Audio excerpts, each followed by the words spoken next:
La ville organise des petits déjeuners économiques pour informer et créer des liens entre les entrepreneurs, commerçants et professions libérales de la ville.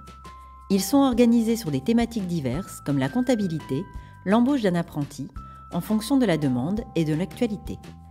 Mi-mai, la Chambre de commerce et d'industrie Grand Lille a ainsi tenu à l'hôtel de ville une réunion d'information sur les baux commerciaux pour mieux connaître leur cadre juridique et leurs contraintes. Si vous êtes intéressé par un thème, la comptabilité, la présence commerciale sur Internet, gagner en performance, financer votre développement, n'hésitez pas à contacter le service développement économique qui organisera avec ses partenaires un nouveau rendez-vous pour répondre à vos besoins. Le 26 mai dernier, la Chambre de commerce et d'industrie Grand Lille et la ville proposaient aux commerçants et entreprises de la ville une réunion d'information sur l'accessibilité. Elle a réuni une trentaine de professionnels. L'Amicale des handicapés et plusieurs élus participaient également pour évoquer les différents points à respecter pour que commerce et entreprises soient en conformité avec les normes d'accessibilité de locaux aux personnes en situation de handicap. Il s'agissait aussi de présenter les aides pour les accompagner dans leurs travaux et démarches. Avant l'automne 2015, les commerçants et entreprises doivent entreprendre les démarches de mise en conformité en matière d'accueil de personnes en situation de handicap, qu'ils soient moteurs, visuels, sensoriels ou auditifs. Les stationnements, entrées et circulations dans les locaux sont concernés. La documentation et les formulaires utiles dans ces démarches sont à disposition à l'hôtel de ville. La BGE est un réseau d'appui aux entrepreneurs. Elle a pour objectif d'accompagner et de conseiller les porteurs de projets dans leurs démarches. En juillet dernier, la municipalité a accueilli ce partenaire dans ses locaux dans le cadre du dernier module de formation dispensé aux futurs professionnels. Les porteurs de projets étaient amenés à présenter leurs projets devant un jury professionnel. Pour l'occasion, les élus de la commission économie et commerce étaient invités en fonction de leur disponibilité à participer. La municipalité est disposée à accueillir ses partenaires économiques, permettant ainsi de mettre en valeur le territoire communal.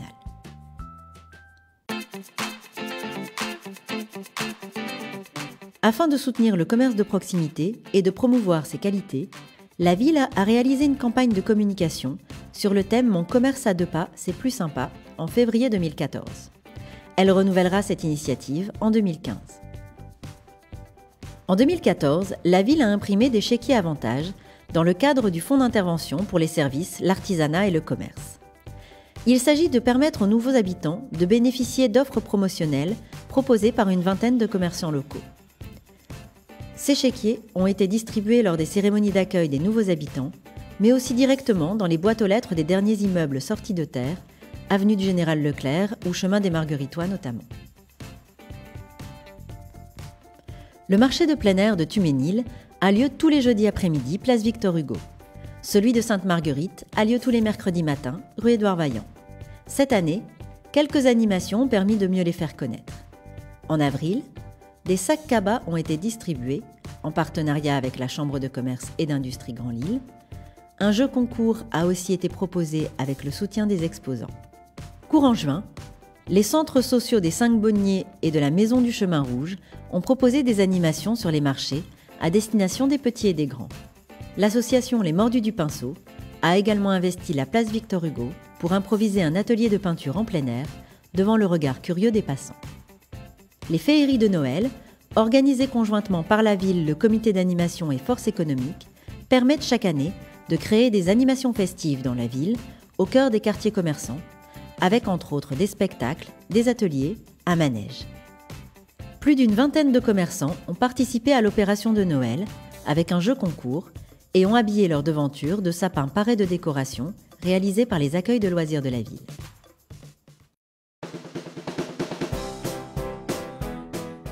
En mars 2014, Lille Métropole a entrepris la rénovation du chemin rouge. Les travaux ont commencé par la portion allant de la rue Lavoisier à Ronchin à l'avenue Charles Saint-Venant à Fâche-Tuménil. La voirie et les trottoirs ont été rénovés, des places de stationnement et des bandes cyclables aménagées. Côté Ronchin, une station Vélil a été installée. La seconde phase des travaux, de l'avenue Charles Saint-Venant à la rue Ferrer, débutera dans les prochaines semaines et prévoit les mêmes aménagements. Des logements sont en cours de construction chemin rouge côté lillois, mais aussi rue de la Linière, rue Kléber, et un immeuble vient d'être achevé, rue de Turenne. Autant d'opérations constituant plusieurs centaines de nouveaux foyers et de clients potentiels à fidéliser pour les commerces et entreprises locales.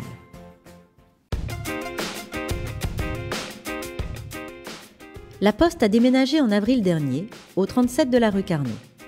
Ce nouveau bureau plus moderne a été officiellement inauguré le 6 juin en présence des responsables du groupe La Poste, de Nicolas Lebas, maire, et de Jean-Claude Plouinec, son adjoint délégué au développement économique et au commerce.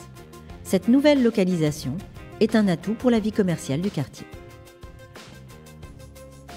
Situé rue Henri Barbus, le café Le Nordique avait fermé en septembre 2013. Nombreux étaient les habitants qui s'interrogeaient sur son devenir. La municipalité a suivi ce dossier avec attention. Réaménagé et modernisé, l'établissement a réouvert en juin dernier avec un nouveau propriétaire, participant ainsi à la vitalité du quartier. Rue Ferrer, un nouveau salon de coiffure vient d'ouvrir ses portes. Il s'agit du duplex qui tient son nom de sa configuration sur 2 étages. La boucherie Méquidélis, située route d'Arras, a ouvert ses portes au printemps dernier. Dans un local refait à neuf, elle propose un vaste choix de viande, de plats à emporter et poulets rôtis. Anticipant la fermeture du Spar dans le centre commercial des 5 Bonniers, la municipalité a entrepris des démarches auprès des propriétaires du local commercial et de diverses enseignes susceptibles de reprendre la supérette. C'est finalement l'enseigne Proxy Market qui a repris le local. Ouvert la semaine dernière, ce commerce de proximité propose à ses clients, en plus des produits habituels, la presse et la Française des Jeux. Plusieurs entrepreneurs ont démarré leur activité dans les domaines tels que le BTP ou la prestation de services cette année. L'annuaire en ligne sur le site de la ville permet de référencer l'ensemble des professionnels qui se sont fait connaître.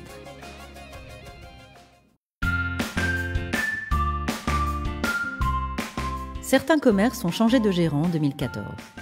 C'est le cas du café Le Dauphin de la rue Ferrer, ou encore de la concession Peugeot-Siane, ou du magasin Intersport. D'autres enseignes ont entrepris des réaménagements ou des travaux. Ainsi, le restaurant chinois Le Jade a rénové sa façade. Le magasin La Céruseraie a réalisé des travaux de réaménagement intérieur, permettant à un nouveau concept de voir le jour. Changement également avenue du Général Leclerc, où les propriétaires du fleuriste ont récemment pris une nouvelle enseigne, le Jardin des Fleurs.